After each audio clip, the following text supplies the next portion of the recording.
Eduard Leço drejton këtë pyetje. Po afron data 21 janar, socialistët u ngritën në protestë të dhunshme në 21 janar 2013 me pretendimin se në një regjim të palishëm bëi fjalë për korrupsion, 0.7 milion euro, vepër penale që nuk u vërtetua në gjykat. A nuk kemi të drejtë ne të protestojmë tani kundër narkoqeverisë së Ramës dhe korrupsionit përsëritur me qindra milion euro, ashtu si protestoi Rama në 21 janar? I nderuar, Edi Rama, si që thatë ju vetë, narrativën e tij e bazoi funde krye mbi manipulimin dhe mashtrimin.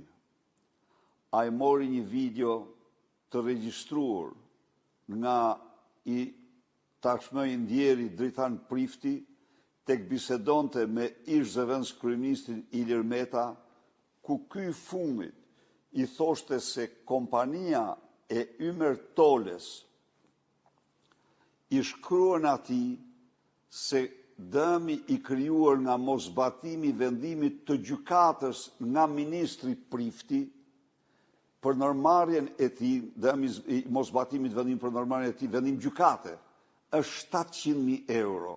Dhe këtë fjalë 700.000 euro Edi Rama me Filip Çakullin e manipuluan me prej edhe ngjit të regjistrimit dhe e paraqiten sikur i fliste për një ryshfet që s'të ndodhi kurrë. Kurse sot 700.000 euro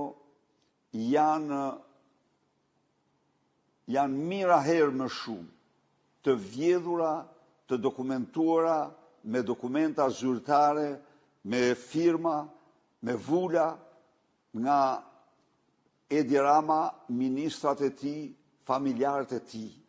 Ndaj dhe është, por mbi të gjitha, zgjedhjet e 2009-s, sipas OSBE-Odirit, ishin zgjedhjet që plotësuan kriteret kryesore të OSBE-Odirit të zgjedhjeve të drejta. Pra, ishin zgjedhjet në të cilat ju dhanë shqiptarëve qeveri legjitime, kurse zgjedhjet e vitit 11 maj 2025 ishin një farsë e vërtet elektorale. Të